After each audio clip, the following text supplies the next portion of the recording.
So he is with the Assembly. He's the aide to the executive assistant of the Ledzokuku Municipal Assembly and also with the public relations of the Assembly. Mr. Samuel Yeboah, good morning and welcome to Sunday Breakfast.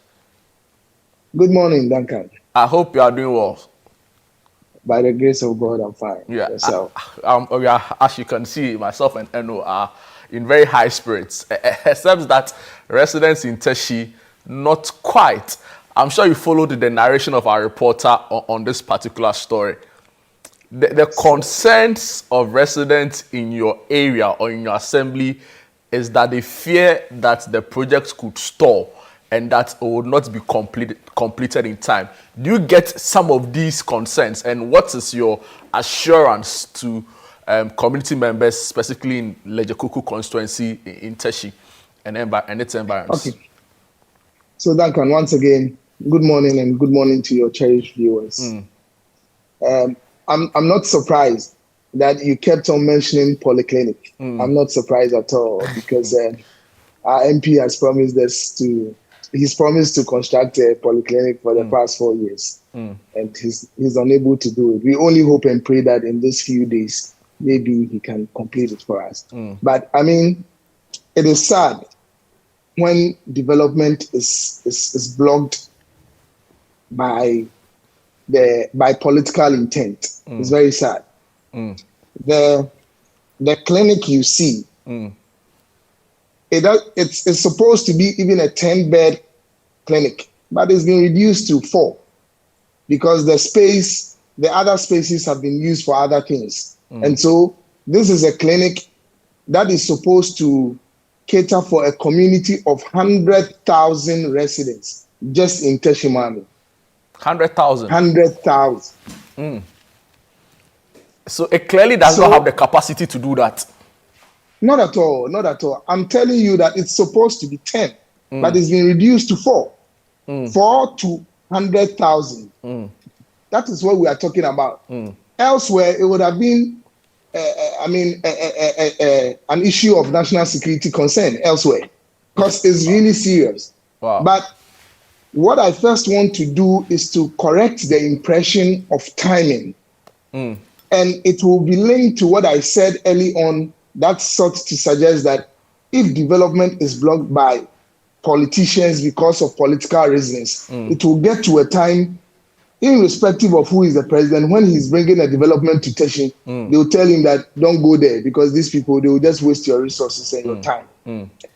In January, in fact, in December, the current Minister for Health, Dr. Okoboy, visited all the 5 family houses in Teshie and told them that he's gotten an investor, an Israeli investor, who he's spoken to and is willing to commit a sum of 1.5 million cedis to expand the Teshie Community Clinic. If you look at the Teshie Community Clinic proper, it has 2 buildings, but behind the last building, there's a piece of land there that you can actually expand the clinic on. Yeah.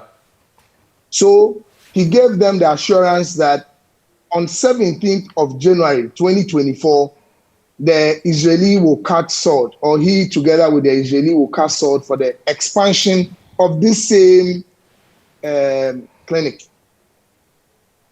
On the 17th of January 2024, when we got there, I mean, doctor with the Israeli and the assembly got there. The current MP, together with some people perceived as NDC people, had gone there that the expansion was not necessary. Instead, they want to paint the clinic. And so in order to stop chaos, because Ledzokuku is a red spot when it comes to some of these things. And so the Israeli took the money back because, of course. Mr. Yeboah, just to be clear, the concern for residents is that they've seen the La General Hospital, for example, which after many years of, demolition, because at the time wasn't fit for purpose according to government, right? They've not seen that same urgency in the construction. So I think the concern really is about whether or not you have the funding and the assurances that if the the current state of the Teshie Community Clinic is brought down for this intended project, it will be completed on time. So first up, do you have funding for it to begin with? And where is this funding coming from? Respectfully, if you could allow me, I'm just Making giving a you point. this background to lead to a certain point. Fair enough. Go on. That, you see, the Teshie people lost this expansion, which could have happened, and this matter wouldn't have arisen if politics had not taken the center stage. Because 6 months, the Israeli promised that he was going to do this expansion in 6 months. And so 6 months from January would have been somewhere in July. If this expansion was done, we wouldn't have gotten here. That is why I said it is sad if we allow politics to lead us to this stage. Now, one doctor went to the Ministry of Health. You know, it's been barely six months. Yeah. Okay, so there were 2 proposals on the decks of the minister. One, the Lekma Hospital Phase 2 project, which the Chinese had written to the ministry long ago. In fact, 2 years ago. I happened to be in the meeting with the doctor and the Chinese ambassador when he asked that I've written letters to the ministry 2 years for the China government to invest huge sums of money to expand the Lekma Hospital. Nobody had responded. But when the doctor saw the letter, in fact, all paperwork have been done to expand the hospital. There's also a sum of 50 million cedis to expand this Teshie Community Clinic. And so the fund is coming from the Ministry of Health. It is readily available for spending from the Ministry of Health. And what doctor is saying is that, look, this clinic can only house 4 people at a time. Let us find you an alternative there in Teshie Mami, not far away from Teshie Mami. This is just a 2-bedroom house as a clinic. In fact, the intention is to find them a 4-bedroom or even a 6-bedroom if we can find that in Mami. We are even speaking to a property manager who has a 4-bedroom apartment in Teshie Mami. It is less than 500 meters from where this clinic is. So they can move clinical services from this clinic to that place. So whatever they are doing in this clinic, they will do the same thing there in that clinic. But has that been communicated to Ledzokuku constituents and other residents who benefit from the said clinic?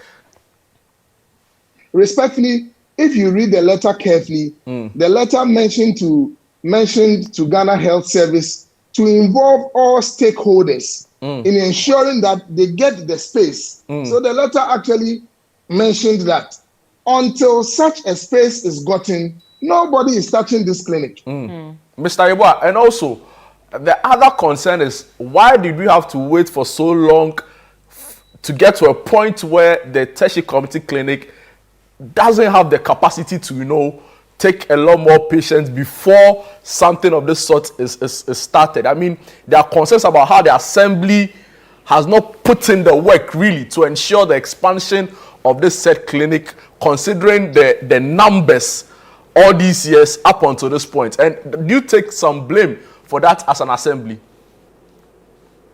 No, we wouldn't take a blame as an assembly because, as the resources and some of the facilities are not small resources. And the point I want to make is that you can only speak to people who have the funds to help you to achieve that. And so the assembly, by Honorable Maduka Akwashi, had spoken to Dr. Okoboy about this urgency in expanding this clinic. That is why I said that in December, by January 17th, if we had not mixed development with politics, this matter wouldn't have even come up because this clinic would have been expanded. Duncan, on your phone, I've sent you how the Israeli was going to expand this clinic without even touching the old one. Wow. Because we mix politics. And you see, we keep on saying residents. Yes, they are residents. But some of these people who are speaking that I have seen in your reports are residents who are colored. And so When you say colored, what do you mean? When you say colored, what do you mean? They are branded. They are branded as in belonging to one party. And so we don't know that. But even if they belong to them, that's why I am saying. But I don't have any problem. But they are still residents, right? Yes, I agree. But I'm only saying that their comments are not based necessarily on objective views. It's politically they are based tinted. on politically motivated reasoning. No problem. And let me tell you why. Okay. You know, we are hard pressed for time. So I just wanted your assurances as an assembly on when this project is going to start and when this project is going to be completed. So residents could be rest assured that it is not necessarily a move to garner some public votes or public sympathy, but it's really for the interest of the community. So maybe just some quick assurances that we can leave it there. Then maybe any other issue you want to touch on. So Duncan, just 3 things. First is to tell you that usually what makes projects take down slowly is the fund. The funds are readily available, that if a space is found and they can move all their clinical services to the place, something will be done about it. But again, doctor in the press conference on Friday said that even if they find a place, he's not going to touch the Teshie Community Clinic. Even if from now to election, they find a space to relocate clinical services, he'll pay for 3 years for them to stay there and still not touch this clinic. It is our hope and prayer that whatever the outcome is, Teshie is not missing in the picture. Because this is about the second time this same clinic has come into question. First with the Israeli contractor, politics kicked it away. Secondly, with the Ministry of Health, politics is kicking it away. We do not know the outcome of the election. We do not know who will be the Minister of Health. But now what we know is that a son of Teshie is the Minister for Health. And so some of these things, when he sits at the ministry, he will expedite it. Thank you so much. And so this won't be touched. We only hope and pray that the outcomes are positive, and so that something better can come for the Teshie people. Thank you. Thank you so much for your time, Mr. Samuel Yeboah, who is with the Ledzokuku Municipal Assembly, also with the Public Relations Unit of the Assembly, works as executive assistant to the MC. I'm so grateful for your time, Sammy. Wow, and also a lot of politics, really. You know, I've visited the area. I've visited the area quite a number of times, and you know, it's one of the largest constituencies in the country. You know, you recall the story about the Lekma Hospital having their lights off, and that was also an equally very politicized story when the lights went off in the hospital. And you know, an MP who is Minister of Health